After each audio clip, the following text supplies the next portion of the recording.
Kumusta na po kayo mga kapatid? Salamat po sa pagsubaybay ninyo sa ating programa sa social media na pinamagatang Misyon at Panalangin. Salamat po sa inyong pagtugaygay at ito po ang inyong lingkod, ang inyong host, Pastor Serge Arevalo, mula po dito sa Chosen UMC.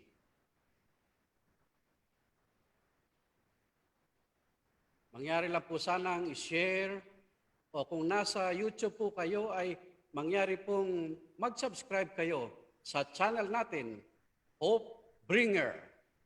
We have new platform today to serve you better so that you can participate in our live stream. If you want to join next time, just PM me and I will send you the Zoom link for you to get in. Samahan po niyo ako hanggang sa matapos ang broadcast na ito at sa huli ay meron po akong regalo. Aking sasabihin kung paano po ninyo ito makukuha. Ang ating pong programa ngayon ay mayroong 3 hanggang 4 na bahagi. Una po ay yung reflection natin, pangalawa yung interview natin sa ating panauhin ngayon, at pangatlo ay yung pagbasa ng ating mga prayer requests at siyempre pa ang pananalangin. So tayo po yung papasimula sa ating gawain at ating pong basahin ang ating pong passage sa gabing ito. Ito po yung masumpungan sa Luke chapter 4 verses 16 to 19. Babasahin ko po sa wikang English. And he came to Nazareth, where he had been brought up. And he entered, as his custom was, into the synagogue on this Sabbath day, and stood up to read. And there was delivered unto him the book of the prophet Isaiah, and he opened the book and found the place where it was written, "The Spirit of the Lord is upon me, because He anointed me to preach good tidings to the poor. He had sent me to proclaim release to the captives and recovering of sight to the blind, to set at liberty them that are bruised, to proclaim the acceptable year of the Lord."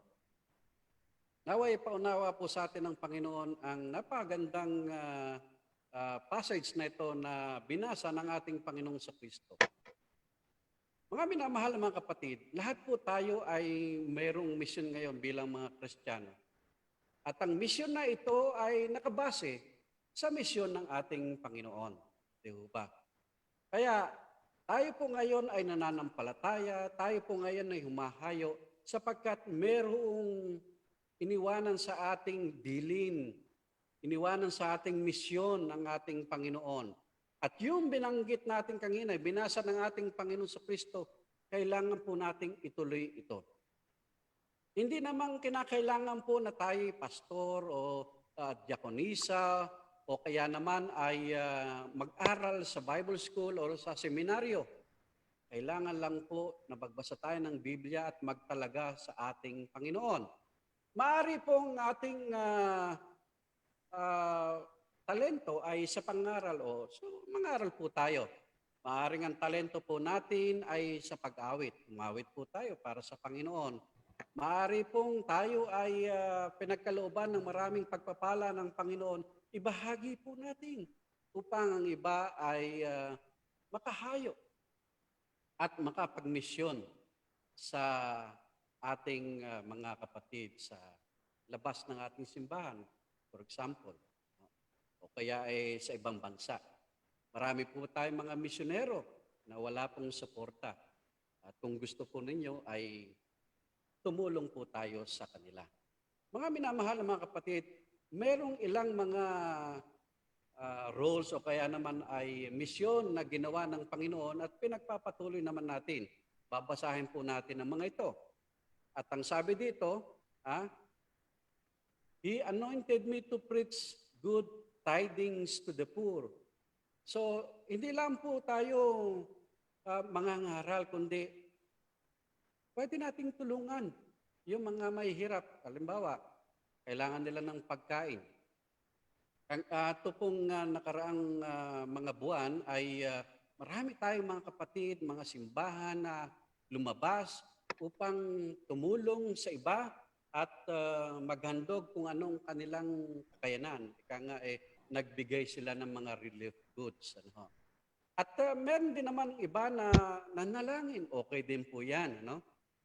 We can also proclaim release to the captives. In other words, pwede nating ipaglaban o tayo ay magsalita o makibaka para sa kalayaan ng mga inaapi sa ating bayan. Recovering of sight to the blind. It means healing. Ano? Kung tayo mga doktor at nurses, gawin po natin ito sa pangalan ng ating Panginoon. At kung wala naman tayo sa ganung bukasyon, yung ating pong pananalangin ay napakahalaga po para sa mga may karamdaman. At siyempre pa, ang sabi dito ay to set at liberty them that are bruised. Ibig lang sabi ito ay crush. Halimbawa, kayo po ay mayroong psychological problem, lalo po ngayon sa panahon ng pandemic. Kailangan po nating tulungan ang mga kapatid na ito. Maaring magkaroon sila ng emotional problem. We have our mission to do. And Jesus said to proclaim acceptable year of the Lord. That is the year of freedom.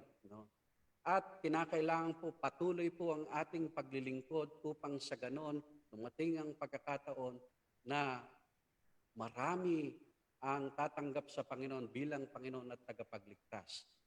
At sa ganon ay makatutupad tayo sa misyon na inatang sa atin ng Panginoon. Sana po ay na-inspire tayo sa maigsing pagbubulay-bulay natin sa gabing ito.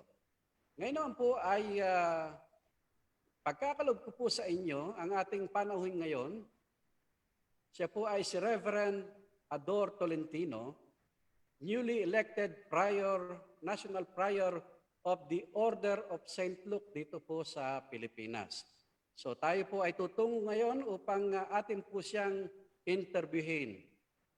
Magandang gabi po, Pastor Ador. Magandang gabi po sa inyo at sa lahat na naka-tune in sa ating Kumusta po kayo ngayon? Mabuti naman po at sa kabila ng lipat na dito, kami rin po ay nakaranas po ng bugso ng hangin at ulan. Okay. Pastor, saan po ang destino nyo ngayon?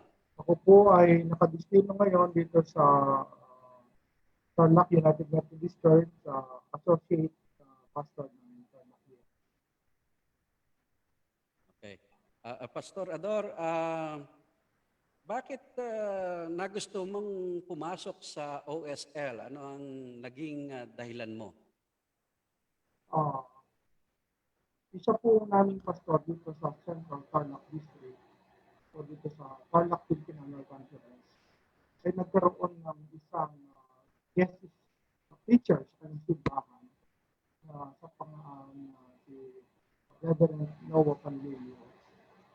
At nakita ng pastor na si Reverend John Kaliwaga na mayroong kasunod ng kanyang pangalan na OSL na ibig sabihin Order of St. Luke. At kin-interview ni Reverend John Kaliwaga si Reverend Noah Panlilio kung ano itong OSL na ito. At ipiniliwanag ni Reverend Panlilio kung ano ang mission ng OSL. At ito ay ibinahagi rin sa amin ni Reverend John Kaliwaga. Binigay niya ang mission, binigay niya ang mga vision ng Order of St. Luke. At ito rin naman ay sa aking personal na patotoo ay ito ay nakita ko dapat gawin talaga ng mga pastor. Na hindi lamang sa larangan ng edukasyon bilang pagpapastor, kundi mapabuti at balikan ang talagang heritage o Wesleyan heritage ng Pastor, Methodist. mga ilan taon na po kayong miyembro ng OSL? Ako po ngayon ay nag-start po ako, na-receive ko yung membership ng 2010, November 16, 2010, na-receive ko yung membership na ito. Sa pagpapatuloy ko po ay ibinigay yung kalatas o yung history ng OSL at ito yung nakita kong dapat kong gawin, hindi lamang pastor at mapabuti ang larangan ng liturhiya ko sa pag-unawa ko sa liturhiya. Kaya ako po ay nagpatuloy at nagsaliksik sa Order of St. Luke at ito ay aking isipapamuhay sa itong Order of St. Luke. At ito ay nagiging katulungan upang mapabuti ang pamamaraan ng pagsamba, pamamaraan ng pagdidibusyon, pamamaraan ng pananalangin, at marami pang iba't ibang pamamaraan upang mapabuti ang ugnayan ko sa Diyos at maibigay ko rin ito sa aking simbahang pinaglilingkuran. Okay. Pastor Ador, ngayon po kayo ay National Prior ng OSL. Ano ba ang inyong vision? Ano ba ang programa nyo sa mga susunod na mga taon? Sa nakalipas kong 10 taon ay patuloy na ipinalalaganap hindi lamang sa kapastoran ang pag-aaral ng liturhiya, kundi kasama ang ating mga laiko. At pagpapatuloy pa rin po ang pag-aaral ng mas malawak iba-ibang klaseng pamamaraan sa liturhiya, hindi lamang ang liturhiya na nakalagay sa ating Book of Worship ng United Methodist, kundi sa iba't iba pang pamamaraan ng liturhiya na kung saan na nakalagay naman sa ating Book of Discipline na tayo ay tinuturuan na bigyan ng mas malawak na pamamaraan ang ating pananambahan. Ngayon, magpapatuloy pa rin po ang pagbibigay ng mga katuruan to educate the pastors and lay ng ating simbahan.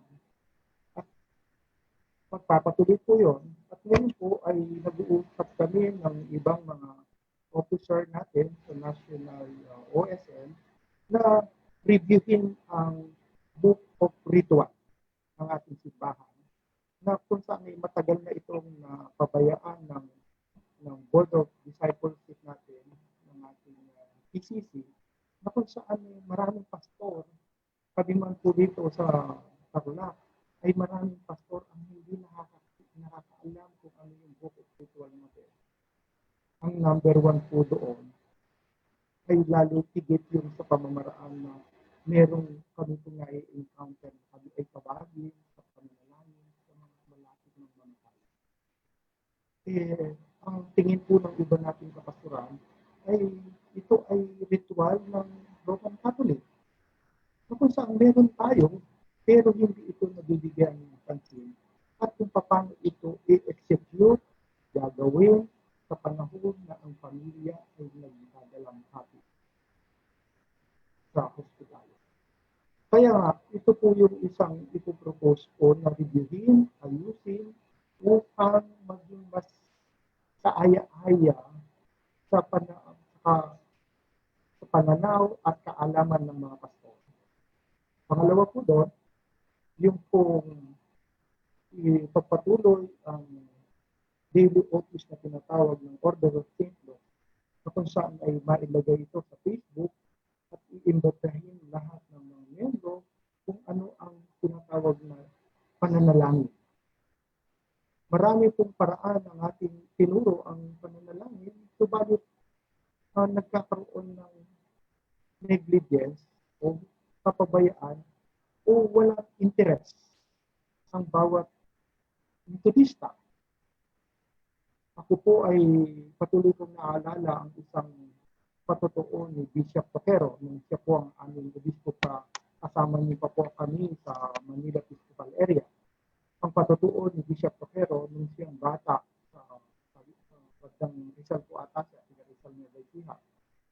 nung panahon ngayon ay walang kuryente at pagdating ng hapon ay wala silang use of walang entertainment. Subalit, meron silang kapitbahay ng mga Metodistang nagdidibusyon pagdating ng hapon. At naririnig niya at ng kanyang pamilya na hindi sila Metodista dati. Naririnig nila ang dibusyon ng mga pamilyang Metodista na ito. Sila'y nananalangin at sila'y umaawit ng himno. At dito naganyak ang kanilang pamilya. At doon nila niyakap ang pananampalatayang Metodista. At dumating ito ang patutuon ni Bishop Paquero na kung saan kaya sila ay naging Metodista. Ngayon, ito po yung nawala sa ating panahon ngayon. Inagaw ng teknolohiya, ng entertainment, ng telebisyon, ang family devotion. At nawalan ng interest ang mga Metodista sa tinatawag ng family devotion. Dito po sa amin, sa Baguio Episcopal area, ay isinulong ni Bishop Pedro Torrio ang tinatawag namin family altar. Na binago ang katawagan, pero ito rin yung nire-revive po ulit. Binabalik sa pamilya ang family devotion. Na kung saan ito yung nawala. Ngayon, sa ating po pagkasaliksik, meron na ang family devotion dapat palang ginagawa ito. Dahil sa family devotion ay nagkakaroon ng malalim, matibay na ugnayan ang magulang at anak. At nalalayo ang mga anak sa iba't ibang klaseng bisyo at iba't klaseng influensya ng lipunan. At ito po yung isang proyekto ng discipleship ni Bishop Torrio na kung saan nawalan ng interest ng mga Metodista sa ganitong. Maganda po yan, maganda po yan. Opo. Kaya, sige, tuloy niyo po. patuloy po kaming nagsasaliksik kung ano ang style of marketing o strategy na magkaroon muli ng kagustuhan na maibalik ang family devotion sa istruktura ng liturhiya. Ako po ay nagbigay na rin kay Bishop Torrio ng isang liturhiya ng family devotion. Nilagyan ko po siya ng history, ano yung altar, bakit may altar, bakit may kandila, at bakit mayroong Bible. Maaari ko rin po i-share sa inyo ito sa mga dapat na maaari ibigay ko po kay Sir, ang halatas na ito sa mga dating na araw. At ito po yung isa sa bukas na ministry na ang Order of St. Luke ay nagbigay po ng mga pamamaraan kung paano tinatawag na devotion o office of prayer o book of prayer na kung saan talagang nawala po ito sa ating katanahunan. At yung pong kung paano ito i-execute, ito po yung mahabang pag-aaral din ng Order of St. Luke upang maibigay ang impormasyon ito at ma-encourage ang mga mananampalatayang Metodista at kahit na hindi yung mananampalatayang Metodista na kung saan, katulad ko na sinabi ko, ang naging patotoo ni Bishop Paquero. Sila'y naging Metodista dahil narinig nila ang isang pamilyang Metodista na nagdidibusyon na nanalangin, umaawit ng mga himno. At ito ang naibalik sa ating simbahan. Pastor, ang tanong ko po dito sa sa mga sinasabi ninyo, naka-design po ito sa mga Metodista. Opo. Ito bang OSL sa Metodista lamang? Dito po sa atin sa Pilipinas ay meron na po tayong nag-inquire o nagtatanong na sila po ay membro ng Lutheran Church at UCCP. Hindi po exclusive ito sa mga Metodista. Oh, Ito po okay. ay open sa lahat ng sektor o isang pananampalataya na within the na sila rin ay gumagamit ng tinatawag na liturgia. So hindi lang po mga Metodista, kahit Opo. ano man ang kanilang pananampalataya ay pwede pong sumama. Ito ho ba'y para sa mga pastor lamang? Ah, hindi po. Ito po ay open sa ating mga laiko dapat sapagkat ang mga laiko ang siyang magpapatuloy ng pagdimisyon sa pamilya, yung tinatawag na natin yung family devotion. At sa pamamaraan ng pagtuturo ng Order of St. Luke, ay mapaunawa ang mas malawak na misyon sa pamilya at sa simbahan. May mga nagtatanong po sa atin, paano daw sila makakasali? Naintriga sila sapagkat yung gown at saka yung stola ay ah, Kaya, napakaganda. So, paano sila makaka-join sa OSL? ah, i-inquire po o pag-join dito ay open po ang ating website ng ating Order of St. Luke na ito po ay nakabase sa United States. Nandun po, pag kinlik niyo po, yung type niyo po sa internet, ang Order of St. Luke, lalabas po doon at mababasa niyo po ang lahat ng kasaysayan o history ng Order of St. Luke at kung ano yung tinatawag na customary o ugali o gawain ng mga Order of St. Luke. Ang Order of St. Luke po, ito ay isang dispersed monastic community. Ibig sabihin po, monastic sa unang sibilisasyon ng Kristyanismo ay nagkaroon ng monasteryo. Ngunit sa pagdating ng panahon natin, ang mga monasteryo ito ay nawala o mayroon pa man, pero ang ugali ng Order of St. Luke ay katulad ng mga nasa monasteryo na ikinamumuhay ang oras-oras, araw-araw na debosyon at panalangin. Kaya tinawag po itong monastic community. Kaya lang po, hindi tayo makapasok sa loob ng isang kumbento o isang area o isang bahay o isang building sapagkat ang Orders of St. Luke po ay dispersed community. Tayo po ay makalabas, nakikisapamuhay sa komunidad, sa simbahan, at if ang monastic life na ito ay sinasagawa sa labas at isip at pamumuhay sa community. Pastor, kung sakali na may mga interest, bukod sa website, pwede bang magtanong, tumawag sa inyo?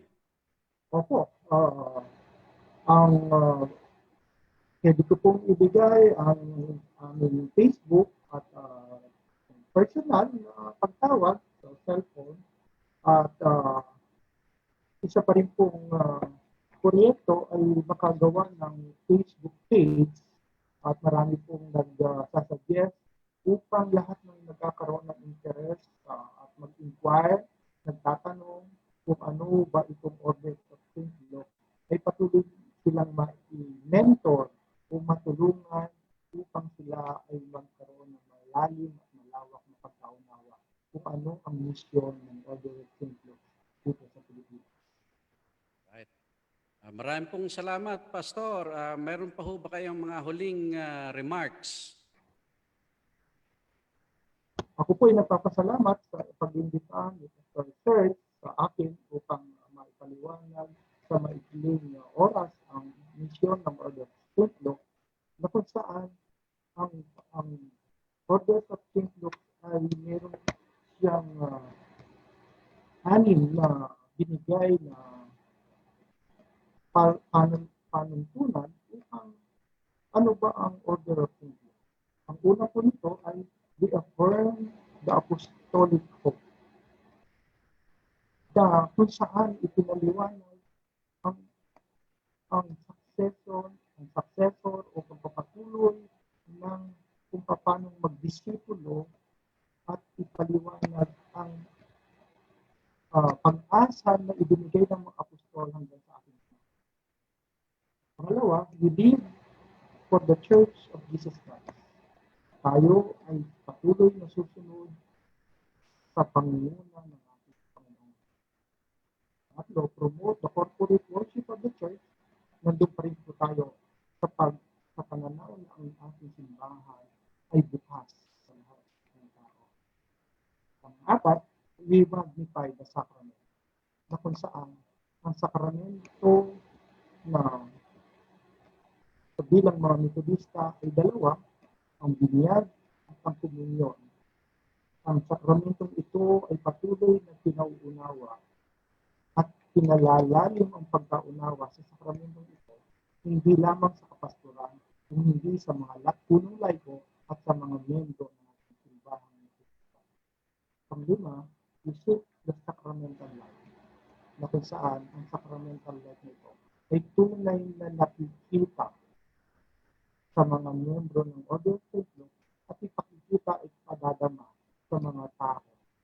Ang-anim, we accept the call to serve within our context, na kung saan ay hindi lamang tayo makaluma o tinatawag na traditional, kung hindi ito ay binabase at patuloy na inaakma sa ating kapanahon. Ito po ang anim na halalayan ng Order of St. Luke, na kung saan ay patuloy na pinauunawa ang malalim na pagsamba, pagkakilala sa Diyos sa pamamagitan ng kanyang pinagbibiling ng sakramento sa atin, at ito ay ipaunawa sa lahat ng tao at lalo higit sa mga miyembro ng ating simbahan ng Metodista. Salamat. Maraming pong salamat, Pastor Ador, sa inyong panahon, sa inyong talento at sa mga wisdom na in-impart nyo sa amin. Pwede ho ba kaming makiusap na yung mga sinabi nyo, especially yung panghuli, ay ma-post natin dito sa Facebook? Opo. Para sa ganon ay balik-balikan ng ating mga audience, mga listeners po natin. Opo. Maraming pong salamat sa inyong pakikinig sa aming interview kay Pastor Ador Tolentino mula po sa Tarlac, at siya po ang National Prior ng OSL or Order of St. Luke. Tayo po ay magpapatuloy at tayo po ay magbabasa ng ating pong mga prayer requests sa gabing ito. Ngayon po, babasahin natin ang mga pinadala sa atin ng mga kapatid natin.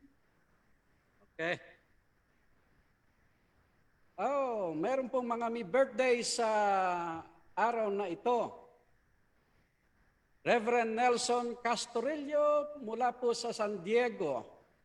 Happy birthday po. D.S. Nehemia Ponsalan Aliera. Dr. Arnaldo Estrella ng Bishop Han Theological Seminary sa Malaybalay, Bukidnon. Happy birthday din kay Pastor Jimuel Marie, kay Judge Benjamin Torgano ng Wesleyan.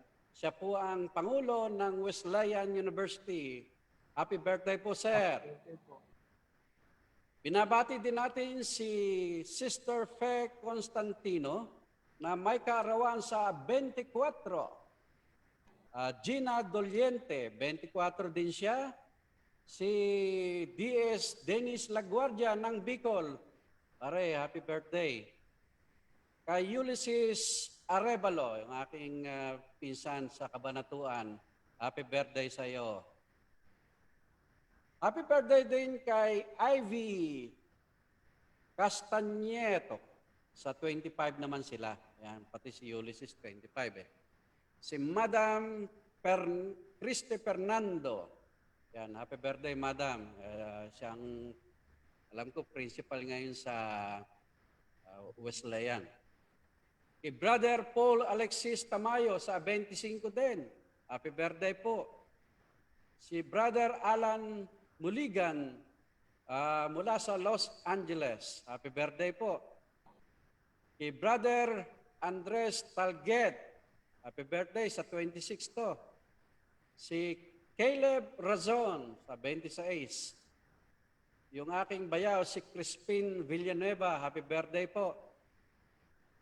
At gayon din ating ipanalangin ang mga kapatid na humingi ng panalangin para sa kanilang paggaling. Patuloy na healing para kay Reverend Danny Hernaez at gayon din kay Dr. Jong Razon mula po sa Canada. Nanawa ay patuloy ang kagalingan at protection sa kanya. Kay Tatang Mario Celestino. At gayon din ang Catalon family, Villasete, Salayon, Bantonore, naway patuloy kayong ingatan ng ating Panginoon. Patuloy na recovery, kagalingan para kay Roseanne Razon. At gayon din si Evangeline Tomenyo sa kanyang fast recovery. Patuloy nating inilalapit sa Panginoon si Reverend Crusaldo Tababa at patuloy ka na ingatan ng ating Panginoon. Nilalapit natin sa Panginoon si Sister Eliza Limos. Patuloy na pagalingin ka ng ating Panginoon. Ating pong nilalapit si Brother Romualdo Baclayo na ngayon po ay nasa doctor's hospital sa Good Samaritan yata ito, sa Kabanatuan po ito. Patuloy kayong ingatan at pagalingin ng ating Panginoon. Si Lola Pilar, kumusta po kayo? Patuloy kayong pagalingin ng ating Panginoon. Sister Raquel Mariano, patuloy kang pagalingin ng Panginoon upang makaawit ka na ng mga papuri sa ating Panginoon. Patuloy nating nilalapit si Brother Ian Blesley ng Australia. Nawa ay patuloy kang sasamahan ng ating Panginoon. Let's pray for the recovery of Kevin Emmy and protection for all members of his family in Canada. Nawa ay ingatan kayo at pagalingin kayo ng ating Panginoon. Patuloy nating nilalapit si Reverend Fort Callis. Patuloy nating nilalapit sa ating Panginoon.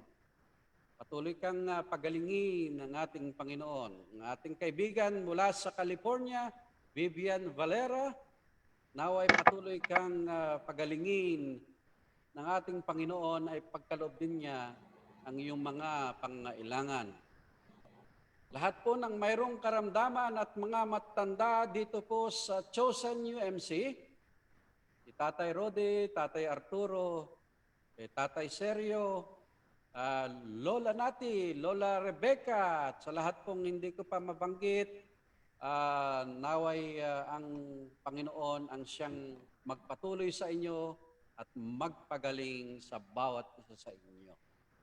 Patuloy po nating nilalapit sa bawat isa ang ating pong programa sapagkat we have expenses in our program. Ito pong ating programa libre sa inyo, ngunit kami po ay nagbabayad ng dolyar sa mga platform, mga software po na ginagamit natin upang makapaglingkod po kami sa inyo. So kung kayo po ay hinihipo at kinakatok ng Panginoon at gusto niyong tumulong sa amin, i-PM niyo lang po ako. Nilalapit natin sa Panginoon si Mrs. Angelina Pagbat, ang kanyang buong sambahayan. Patuloy kayong protektahan ng ating Panginoon.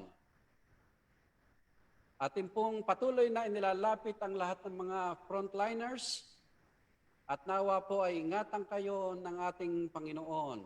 At doon sa mga nahawahan ng kanilang mga pasyente, nawa po ay gumaling kayo at pagalingin kayo ng ating Panginoon.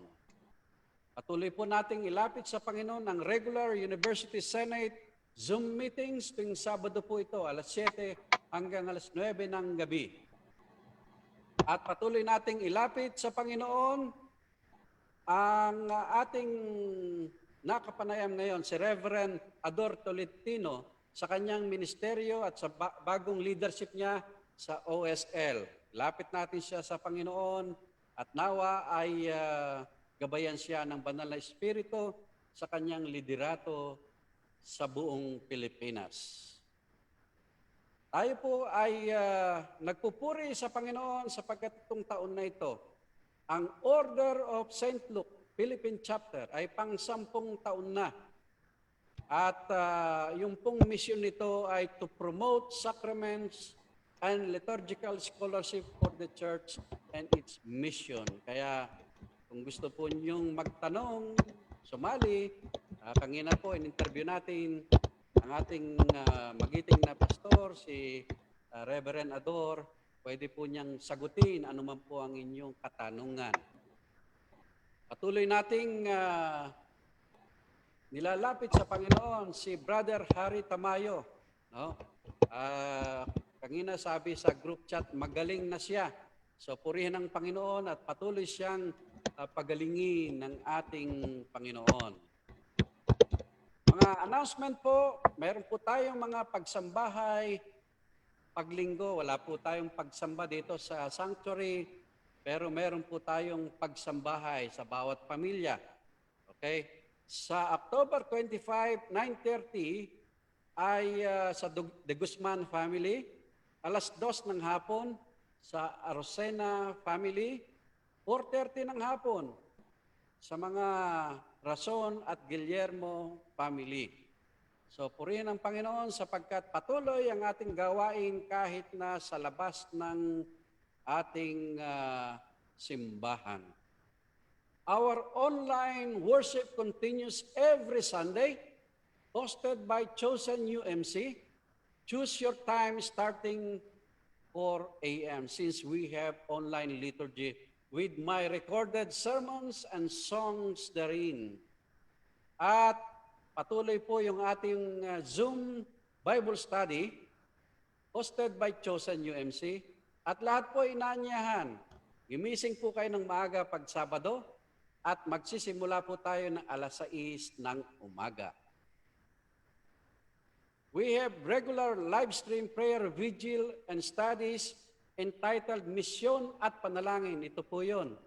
Every Wednesday, magsisimula po tayo ng alas 8 ng gabi. And we have podcasts. Ito pong ating program ngayon ay mapapakinggan nyo rin sa podcast natin sa Spotify, Radio Public, Anchor.fm, Breaker Audio, Google Podcast, Apple Podcasts, Overcast, Pocketcast, Castbox. Yan. Ito po ay mga audio. No? At ito po ay, kung halimbawa, nagdadrive kayo, gusto niyong pakinggan, pakinggan po niyo ito sa mga podcast na binanggit po natin. Magkakaroon po tayo ng new program for our friends who have problems.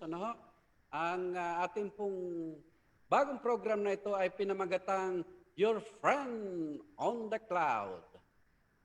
At this coming Sunday, mga minamahal na mga kapatid, 10:30, magkakaroon po ng dedication of Chosen UMC Council Servants and Members via Zoom with D.S. Chris Arellano. Kung gusto po niyong mag-join, sabihin niyo lang sa amin, we will give you the Zoom link. It is free. Yan. At titingnan po natin ngayon kung meron mga prayer requests ang ating mga audience, dito po sa Facebook. Yan.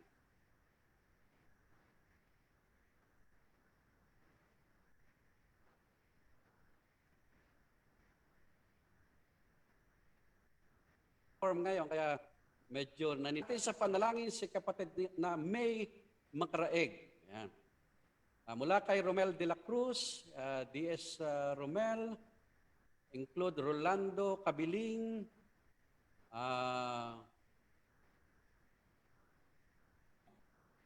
panalangin natin ang kapatid na Arnold Briones, sir.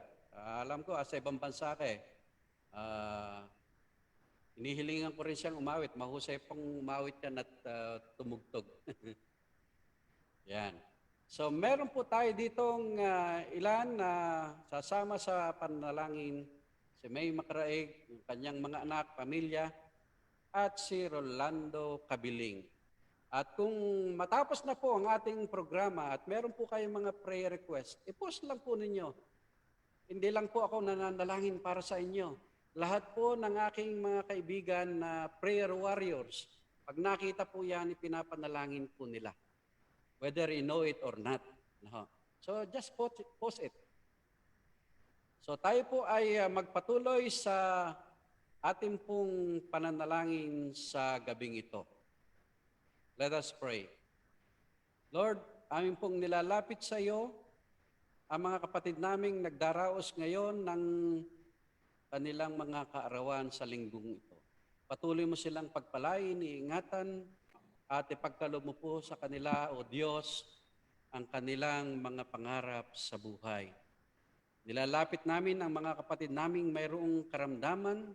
Patuloy mo silang pagalingin, si Brother Danny, Dr. Danny Hernaiz, si Dr. Jong Rason, si Tatang Mario, ang Catalon family, Villasete, Salayon, Bantonore, Rose Rason, patuloy mo siyang bigyan ng kagalingan, si Evangeline Tomenyo, patuloy mo siyang pagpalain, at gayon din si Pastor Tababa, patuloy mo siyang pagalingin, O Diyos. Gayon din si Sister Elisa, Brother Romualdo Baclayo, si Lola Pilar, patuloy mo siyang sasamahan. Patuloy mong pagagalingin si Sister Raquel at gayon din si Brother Ian. Patuloy mong bibigyan ng kagalingan si Brother Kevin Emmy at ang kanyang mga mahal sa buhay.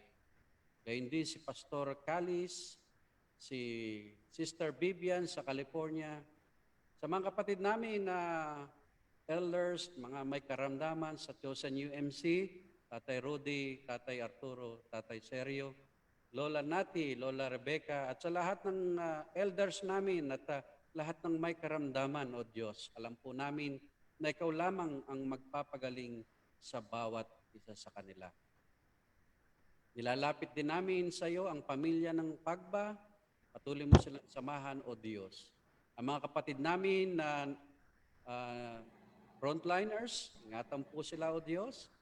Aming pong nilalapit sa iyo si Reverend Ador Tolentino sa kanyang bagong ministeryo ngayon, bagong hamon sa kanyang leadership.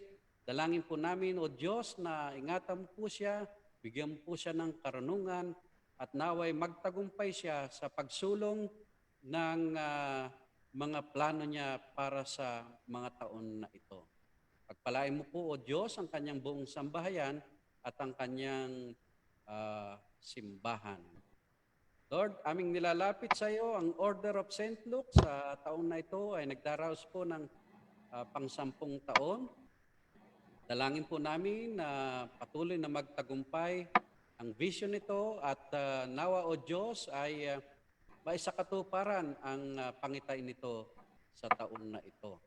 Patuloy naming nilalapit sa iyo si Brother Harry, patuloy mo siyang pagalingin at patuloy mo siyang samahan sa lahat ng pagkakataon. Patuloy naming nilalapit, O Diyos, ang aming mga pagsambahay, ang aming online worship, ang aming pong mga Bible studies, ang aming mga broadcast, ang aming pong misyon at panalangin, ang aming pong podcast, ang aming pong mga programa sa labas. Dalangin po namin na samahan mo po kami, O Diyos. Inihiling din po namin, O Diyos, sa mga kapatid namin na nasa Facebook ngayon, si kapatid na May, inihiling po niya na pagpalain mo at ingatan, bigyan ng kagalingan ang kanyang buong sambahayan. Patuloy naming nilalapit ang ministeryo ni D.S. Romel de la Cruz, ingatan po siya at pagpalain po siya, O Diyos. At gayon din, O Diyos, isama mo sa pagpapalain ang kapatid na Rolando Cabiling. Ano man, O Diyos, ang kanyang kalagayan ngayon, ikaw ang magpala sa kanya, magpagaling sa kanya, at ipagkaloob mo po sa kanya ang mga pangailangan.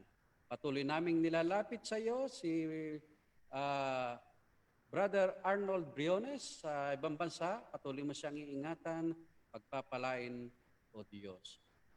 At lahat din po ng magpo-post at nanonood ngayon, O Diyos, sa aming programa, anuman po ang kahilingan nila sa iyo, nawa ipagkaloob mo ang mga ito sa bawat isa sa kanila. Sapagkat naniniwala kami, O Diyos, na ikaw lamang ang makatutugon sa kanilang mga problema, sa mga krisis, kanilang mga kahilingan sa pagkakataon na ito. O Panginoon, kami po'y lumalapit sa iyo na patuloy mong samahan kami sa aming mga paglilingkod, sa aming mga ministeryo. Kailanman to, saan man ito, samahan mo po kami, O aming Panginoon. Sa pangalan ng aming Panginoong Jesucristo, ito po ang aming samot daing. Amen. Salamat po at sinamahan niyo ko ngayon hanggang sa matapos ang broadcast na ito. At dahil diyan ay mayroon akong regalo para sa inyo. 2 e-books na may title na 7 Things You Should Know about Divine Healing. At yung isa ay God's Master Plan for Your Money. Yan. Ito po ay napakagandang basahin at kung interesado po kayo dito, ay sasabihin ko sa inyo paano nyo ito matatanggap.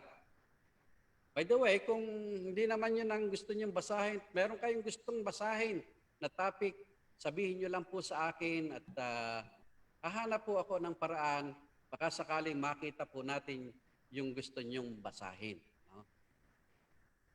Para ma-send ko po ito sa inyo, maaari lang pong i-share ninyo ito, yung pong mga audience natin sa Facebook. Share po niyo sa Facebook and make sure naka-public ang inyong mga account. Mag-subscribe din po kayo kung kayo naman ay nasa YouTube. Pag nagawa na po niyo ito, ay mag-PM po kayo sa akin at sabihin ninyong your video is already posted. Include also your email address. Then I will check and will send you your gifts. Mga kapatid, salamat po sa inyong pakikinig. Muli po ay magkita-kita tayo sa susunod na Miyerkules. Same time, same channel. God bless you all.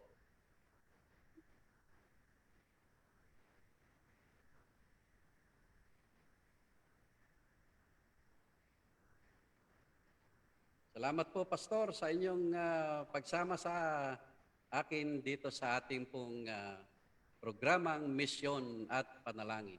Welcome po. At ako po nagagalak na makidalo sa